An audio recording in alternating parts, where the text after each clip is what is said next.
എന്താണ് സാർ ഇതിന്റെ അർത്ഥം? ചോദ്യം ഉത്തരവൊന്നും വേണ്ട, തൽക്കാലം മാഡം വണ്ടിയിലോട്ട് കയറണം എന്ന് പറഞ്ഞ് എനിക്ക് കാര്യം അറിയണം. സോറി.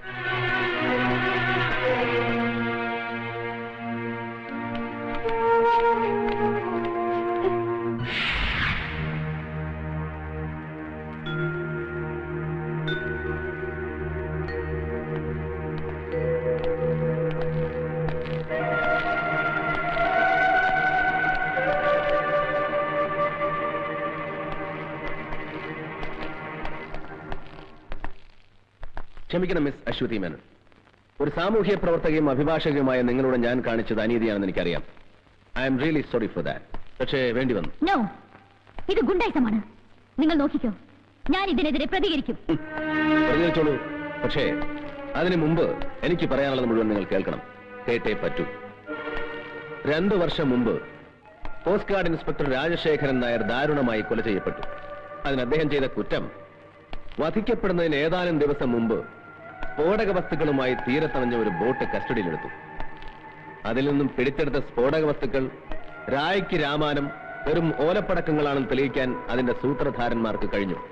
പക്ഷേ രാജശേഖരന്റെ കൊലപാതകയെ അശ്വതി മേനോൻ എന്ന അഡ്വക്കേറ്റിന്റെ ബുദ്ധിയും മിടുക്കും കൊണ്ട് കോടതി വെറുതെ വിട്ടു. ആ പ്രതിയുടെ പേരാണ് ആമിർ അലി. ഒരിക്കൽ ഞാൻ ചോദിച്ചു, അന്ന് അവനെ സഹായിക്കാൻ കരുത്തരായ ആരെങ്കിലും നിങ്ങളെ സമീപിച്ചിട്ടുണ്ടോ എന്ന്. അത് നിങ്ങൾ ഒഴിഞ്ഞു മാറി. എനിക്കറിയാം അങ്ങനെ ആരോ നിങ്ങളെ സമീപിച്ചിട്ടുണ്ട്. എന്താണ് അയാളുടെ പേര്? ആ പേര് പറയിക്കാൻ ഇങ്ങനെയൊരു മാർഗം വേണ്ടിയിരുന്നില്ല അമർനാഥ്. ഒരേ ക്ലാസ്സിലിരുന്ന് പഠിച്ചവരാണ് നമ്മൾ. പഠിച്ച പാഠങ്ങൾ മനഃപ്പാഠമാക്കാൻ പരസ്പരം ബാധിച്ചിട്ടുണ്ട് പലപ്പോഴും. ആ അമർനാഥാണോ ഒരു ശത്രുവിനെ പോലെ, ഒരു കുറ്റവാളിയെ പോലെ? എന്നെ അമർനാഥിന് അറിയില്ലേ? സോറി, ഒരു ദൗത്യം ഏറ്റെടുത്താണ് ഞാൻ ഇവിടെ വന്നത്. പക്ഷേ ഞാൻ തോറ്റുപോയി. എന്നെ തോൽപ്പിച്ചവരുടെ കൂട്ടത്തിൽ താൻ ഉണ്ടാകരുതെന്ന് ഞാൻ ആഗ്രഹിച്ചു. ഒരു വട്ടമെങ്കിലും ജയിക്കാൻ, ഒരു സമൂഹത്തെ മുഴുവൻ രക്ഷിക്കാൻ ഒരു കച്ചിത്തുരുമ്പാണ് എനിക്ക് ആ പേര്. Please please tell me.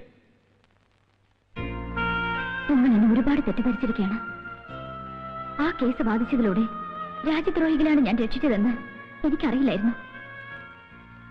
ഒരു പ്രതിക്ക് വേണ്ടി കോടതിയിൽ ഹാജരാകുക, കേസ് ജയിക്കുക, അഡ്വക്കേറ്റ് എന്ന നിലയിൽ പ്രശസ്തി നേടുക, പിന്നെ ഞാൻ ഒരുപാട് ഇഷ്ടപ്പെടുന്ന ഒരാളിന്റെ സുഹൃത്ത്, അനുയായി, സന്തത സഹചാരി. അയാൾ വന്ന് കാല് പിടിച്ചപ്പോ ആരാണ്?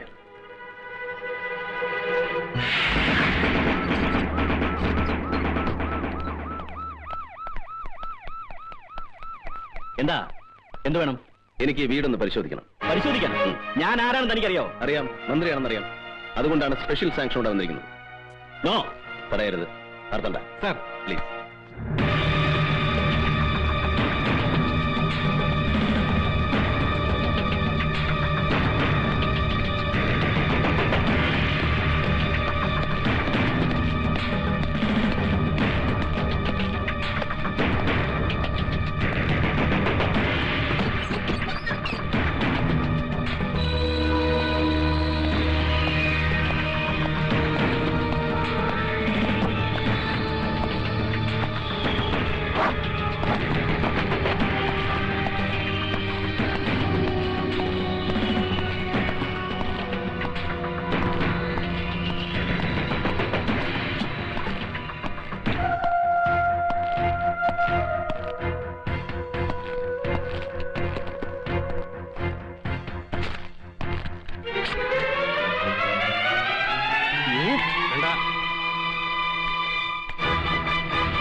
ഇതെല്ലാം പരിശോധിക്കുന്നതുവരെ നിങ്ങൾ സേഫാണ്. അതിനിടയിൽ അതിബുദ്ധി കാണിക്കാൻ ശ്രമിച്ചാൽ നാളെ ഇത് പത്രത്തിൽ വാർത്തയാകും. Be careful.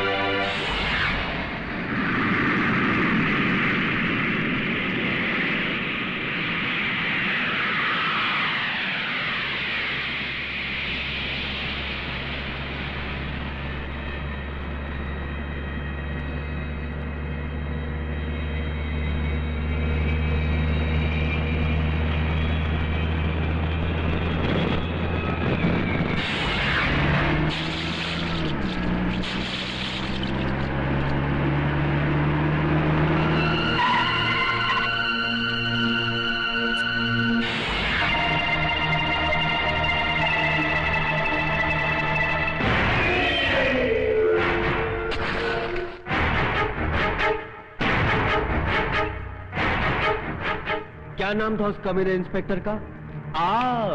इंस्पेक्टर अमरनाथ। बड़ा कमाल का आदमी है यार। हर हमेशा मेरे को बोलता था ये करेगा वो करेगा। एक मामूली पुलिस इंस्पेक्टर को कुछ नहीं कर सका, अपने आप को इतना बड़ा बादशाह बोलता है। थू! अरे डूब मरो पानी में साला। मिनिस्टर, क्या वादा किया था जॉन बेटो से? क्या वादा किया था तुमने जिंदगी में सिर्फ एक ही बड़ा काम किया, हमारा सिगरेट का फ्लॉपी डिस्क उस इंस्पेक्टर के हाथ भोंक के। चिल्लाना मत। क्यों नहीं चिल्लाऊं? गया अब साला भोंक के फायदा क्या? क्या फायदा? എനിക്കൊരു മുഖ്യമന്ത്രി പദമാണ് ആവശ്യമെങ്കിൽ നിങ്ങളെ ഇങ്ങോട്ട് കെട്ടി എഴുന്നേൽക്കേണ്ട ആവശ്യം എനിക്കില്ല. പൂമനം കടപ്പുറത്തെ തെട്ടൊമ്പെണ്ണത്തിന് കശാപ്പ് ചെയ്തപ്പോ എന്റെ 16 MLA-മാരെ കൂട്ടി ഒരു രാത്രി പ്രതിപക്ഷമായ ഒരു അലയൻസ്, അത്രയും മതിയായിരുന്നു ജയദേവന് മുഖ്യമന്ത്രിയാകാൻ. പക്ഷെ നിങ്ങൾ എന്നെ പറഞ്ഞു, വീണ്ടും വീണ്ടും കലാപം ഉണ്ടാക്കാൻ നിങ്ങൾ എന്നെ നിർബന്ധിച്ചു. ലക്ഷങ്ങളുടെ ആയുധങ്ങൾ, സ്ഫോടക വസ്തുക്കൾ നിങ്ങൾ ഇവിടെ ഇറക്കി. പഞ്ചാബിലും കാശ്മീരിലും എന്തിന് തൊട്ടടുത്ത സംസ്ഥാനങ്ങളിൽ വരെ അതിപ്പോഴും പൊട്ടിക്കൊണ്ടിരിക്കുകയല്ലേ? സ്വന്തം നാടിനെ വഞ്ചിച്ച്, എന്നെ വിശ്വസിച്ച് എന്റെ ജനങ്ങളെ വഞ്ചിച്ച് നിങ്ങൾ നടത്തിയ ക്രൂരമായ ചൂതാട്ടം. ലോക്, ഇപ്പൊ എന്റെ കയ്യിലെ പട്ടത്തിന്റെ ചരടൊന്ന് പാളിയപ്പോ തടി രക്ഷിക്കാനാണ് ഈ ഗർജനമെങ്കിൽ, ഇന്റലിജൻസും ഇന്റർപോളും വലവീശിയിരിക്കുന്ന നിങ്ങൾ ബോംബെയിലും ഡൽഹിയിലും കളിച്ച കളിയൊന്നും അല്ല കളിയെന്ന് എനിക്ക് നിങ്ങളെ ബോധ്യപ്പെടുത്തേണ്ടി വരും. അതുകൊണ്ട് ആ വിരട്ടൊന്നും ഇവിടെ വേണ്ട. भाषण दिया? बहुत बहादुर है ना तू? मैं सुना तेरा भाषण, बहुत खुश हुआ। देख लिया कितना ताकत है तेरे में, समझा? നിങ്ങളുടെ വീട്ടിൽ നിന്ന് ആ നായിന്റെ മോൻ എടുത്തോണ്ട് പോയ ഫ്ലോപ്പി പരിശോധിച്ചാ എല്ലാരും കൊടുങ്ങും. അതിനു മുമ്പ് അവനെ തട്ടിക്കളയാൻ വല്ല മാർഗം ഉണ്ടോ എന്ന് ആലോചിക്കും. साला ये खेल ही पूरा डर का है। जहां पब्लिक हमारे से डरना बंद कर दिया, हमारा खेल खत्म। अब आगे का खेल देखो मैं खेलता हूँ। ये दुश्मन का हाथ पैर काट के कुछ नहीं होने वाला, उसका साला गर्दन नीच काट डालने का, और वो गर्दन मैं काटेगा।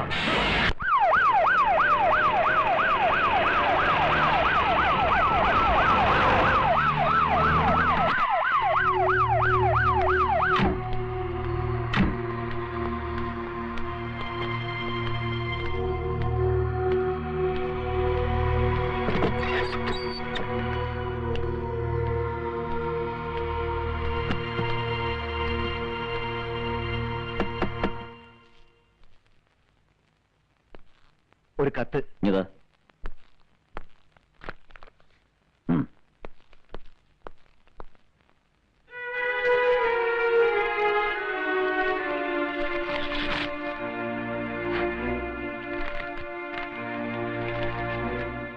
ഞാനിപ്പോൾ ശത്രുവിന്റെ പട്ടികയിലാണെന്ന് എനിക്കറിയാം. എങ്കിലും ആവശ്യപ്പെടുകയാണ്, വിരോധമില്ലെങ്കിൽ ഒന്നിന്റെ വീട് വരെ വരാമോ? മന്ത്രിയായിട്ടല്ല, പഴയ അബ്ദുൾ റഹീമായി. പക്ഷെ ചില രഹസ്യങ്ങൾ അത് പറഞ്ഞേ പറ്റൂ എന്ന് സ്വന്തം അശോകി.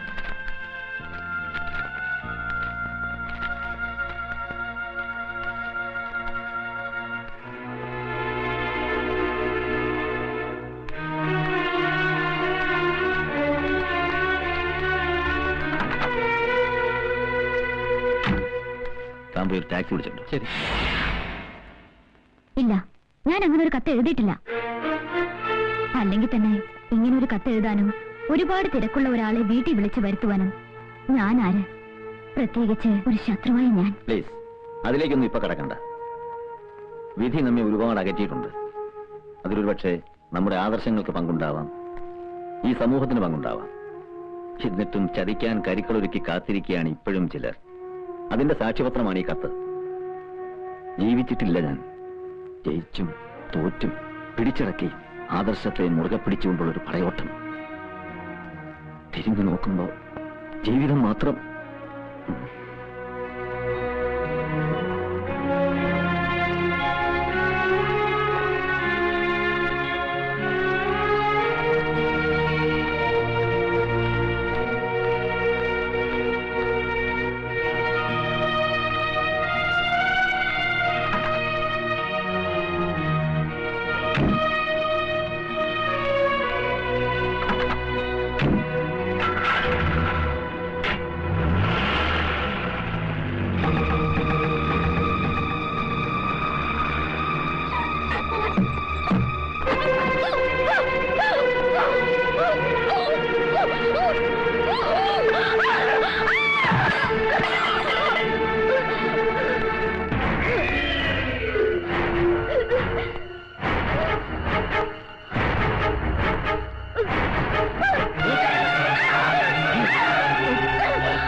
സത്യമാണെന്നറിയില്ല. ഇന്നലെ രാത്രി മന്ത്രി അബ്ദുൾ റഹീം സാറ് രഹസ്യമായി വീട്ടിൽ വന്നതായിട്ടാണ് ഇവിടെയൊക്കെ സംസാരം. അങ്ങനെ സംസാരം എന്താണ് കുഴപ്പം? ദേഷ്യപ്പെട്ടെന്താ? താൻ വെറുതെ ആളുകളോട് ചൂടാകണ്ട. പ്രശ്നത്തിന്റെ പോക്ക് മുഴുവൻ അബ്ദുൾ റഹീം സാറിന്റെ ലക്ഷ്യം വെച്ച.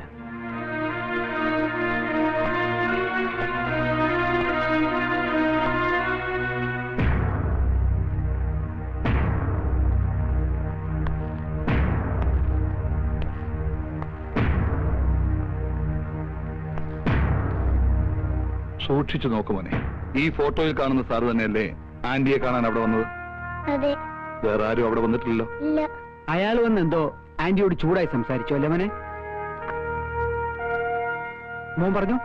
ഇത് കൊച്ചുകുട്ടിയല്ലേ സാർ, അവർ തമ്മിൽ സംസാരിക്കുന്നിടയ്ക്ക് ഉറങ്ങിപ്പോയിന്ന് ഈ കുട്ടി തന്നെ പറഞ്ഞില്ലേ സാർ? മിസ്റ്റർ രാമേന്ദ്രൻ, ക്രൈംബ്രാഞ്ചിന് കൈമാറിയ ഒരു കേസാണിത്. പിന്നെ നിങ്ങളെയൊക്കെ വിളിപ്പിച്ചത് സംഭവങ്ങളുടെ പ്രീവിയസ് പൊസിഷൻ എന്തായിരുന്നു അറിയാനാ, അല്ലാതെ ആരോടൊക്കെ എന്തൊക്കെ ചോദിക്കണം, എങ്ങനെ അന്വേഷിക്കണം എന്നുള്ള ബുദ്ധി പറഞ്ഞു തരാൻ വേണ്ടിയല്ല. സാർ 4ാം ക്ലാസ്സിൽ പഠിക്കുന്ന ഒരു കുട്ടിയാണത്. നിങ്ങൾ എന്തിന് എമോഷണൽ ആകണം മിസ്റ്റർ? ഇമോഷണൽ ആവും സാർ. കാരണം പലപ്പോഴും ഇയാൾ ഒരുപാട് സംരക്ഷിച്ചുള്ള ഒരു മിനിസ്റ്ററാ. ഒരാപത്ത് വരുമ്പോ പിന്നെ തിരിച്ചു നന്ദി കാണിക്കണമല്ലോ, അല്ലേ? അത് തോന്നിയത് കൊണ്ടാണ് ഈ കേസ് ഇത്രയും പെട്ടെന്ന് ക്രൈംബ്രാഞ്ചിന്റെ കൈകളിലെത്തിയത്. അതിനെക്കുറിച്ചൊന്നും പറഞ്ഞു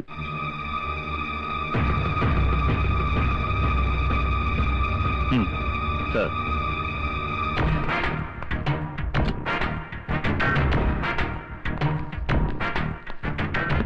ഇതാണ് സാർ മിനിസ്റ്ററുടെ PA. താനല്ലേ മിനിസ്റ്റർക്ക് ടൂറിസ്റ്റ് ആക്ട് വിളിച്ചു കൊടുത്തത്? കാർ വിളിച്ചു കൊടുത്തു. പക്ഷേ എന്താ ഒരു പക്ഷേ? വിളിച്ചു കൊടുത്തില്ലേ? അതിന്റെ അർത്ഥം മിനിസ്റ്റർ ആ വീട്ടിൽ പോയി എന്നല്ലടോ. അങ്ങോട്ടേക്കാണ് പോയത്. പക്ഷേ പിന്നെ എന്താ ഒരു പക്ഷേ? വയ്ക്കോ.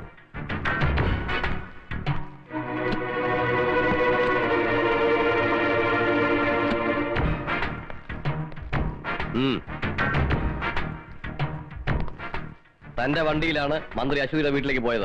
അതെ. താനാണ് തിരിച്ചു കൊണ്ടുവന്നതും. അതെ, പോയ പോലെയല്ല മന്ത്രി തിരിച്ചു വന്നത്, അല്ലേ? അദ്ദേഹം ആകെ പരിഭ്രമിച്ചിരുന്നു. വല്ലാത്തൊരു ഭാവമായിരുന്നു മന്ത്രിയുടെ മുഖത്ത്.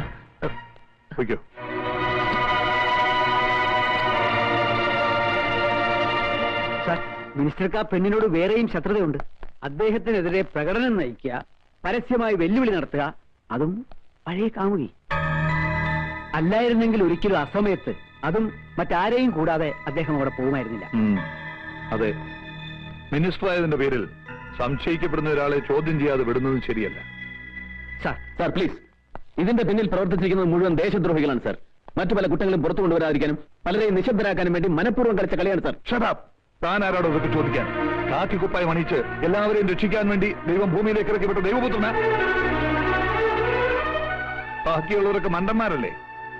പാതിരാത്രി നേരത്ത് അംഗരക്ഷകനെയും ഔദ്യോഗിക വാഹനം ഉപേക്ഷിച്ച് മന്ത്രി ആ പെണ്ണിന്റെ വീട്ടിലേക്ക് പോയത് ശൃംഗരിക്കാനല്ലേ? സാർ ഇറങ്ങി പോണം mister. I say you get out മാൻ.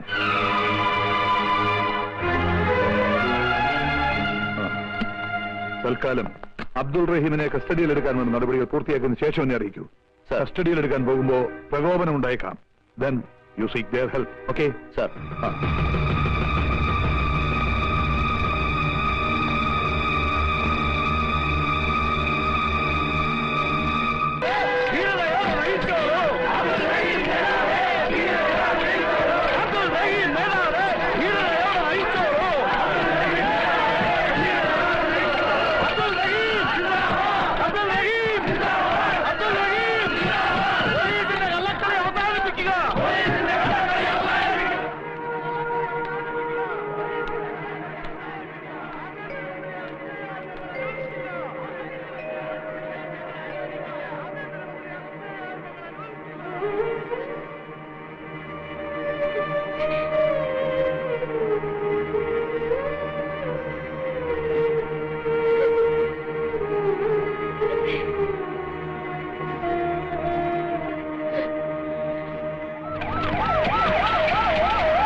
തോപ്പിച്ചിട്ടുണ്ടോ നമ്മളെ?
എഴുന്നേക്കടാ. നടക്ക്. നടക്ക്.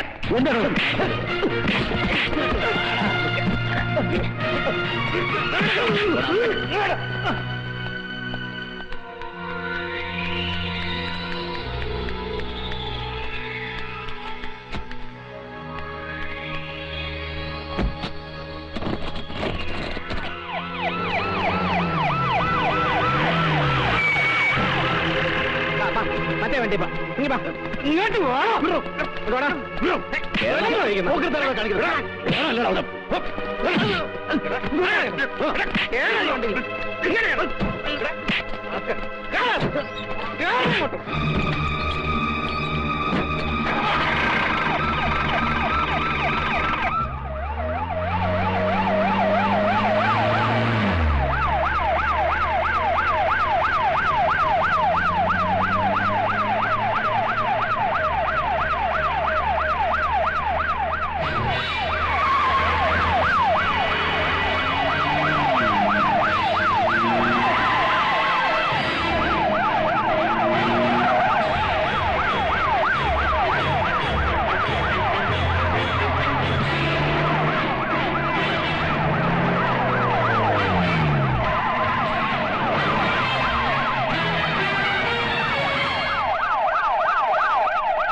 കോസ്റ്റ് ഗാർഡ് ഇൻസ്പെക്ടർ രാജശേഖരൻ നായരുടെ നിഷ്ഠൂരമായ കൊലപാതകം, പൂമനം കടപ്പുറത്ത് നിങ്ങൾ നടത്തിയ ഹീനമായ മനുഷ്യക്കുരുതി, അധോലോക നായകൻ ജോൺ ബ്രിട്ടോയുമൊത്ത് നിങ്ങൾ നടത്തിയ വൻ ആയുധക്കള്ളക്കടത്ത്, ഇതെല്ലാം പുറത്തു വരുമെന്ന് ഉറപ്പായപ്പോൾ അശ്വതി എന്ന പാവം പെൺകുട്ടിയെ ശ്വാസം മുട്ടിച്ചു കൊന്നു.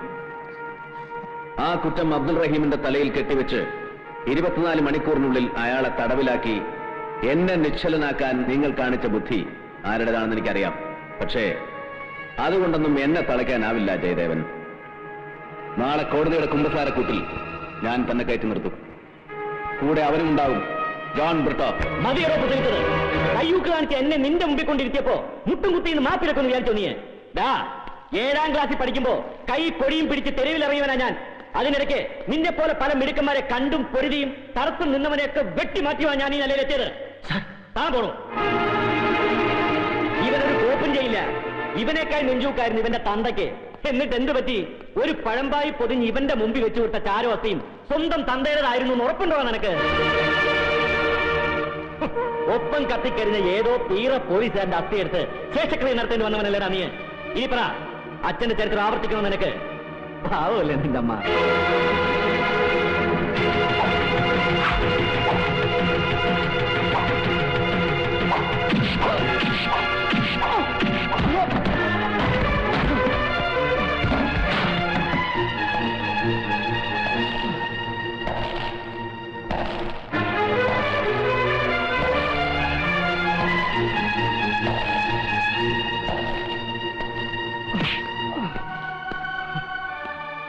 ആ അസ്ഥിയും ചാരവും പുണ്യതീർത്ഥത്തിൽ ഒഴുക്കുമ്പോഴും ആ ആത്മാവിനെ ബലിയൂട്ടുമ്പോഴും കണ്ണു നിറച്ച് കാണാതെ പിരിഞ്ഞ അച്ഛനും സത്യം എന്റെ നെഞ്ചിലുണ്ടായിരുന്നു. 1000 വട്ടം ജന്മമെടുത്താലും അച്ഛനെന്ന വാക്കിന്റെ അർത്ഥവും പൊരുളും നിനക്ക് മനസ്സിലാവില്ല. അതറിയണമെങ്കിൽ ഒറ്റ തന്തയ്ക്ക് ജനിക്കണം.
നിങ്ങൾക്ക് അച്ഛനെയും മകനെയും സഹോദരങ്ങളെയും നഷ്ടപ്പെടുത്തിയത് ഇവനാണ്.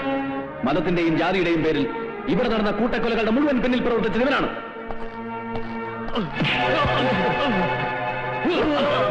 ജോൺ ബ്രിട്ടോ, വർഗീയ സംഘർഷങ്ങളുടെ നാടല്ല ഇത്. തീവ്രവാദത്തിന്റെ വിത്ത് വിതച്ചാലും മുളയ്ക്കുന്ന വിളഭൂമിയല്ല ഇത്. അക്ഷരം പഠിക്കുന്ന ആദ്യ പാഠത്തിന്റെ ആദ്യ താളിൽ നിന്നും മനഃപ്പാഠമാക്കിയ, ദേശസ്നേഹത്തിന്റെ അമൃതാക്ഷരങ്ങൾ ജപമന്ത്രമാക്കിയ ദേശസ്നേഹികൾ വാഴുന്ന നാടാണോ ഇത്? ഈ പവിത്ര ഭൂമിയിൽ ചോരത്തുള്ളികൾ വീട്ടി ലാഭം കൊയ്യാൻ ആരെയും അനുവദിക്കില്ല ഞങ്ങൾ.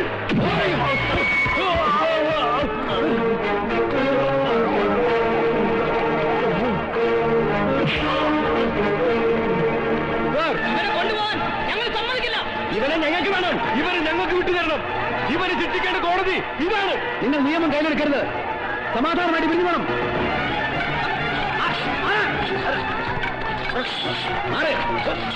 പിരിഞ്ഞു പോവാൻ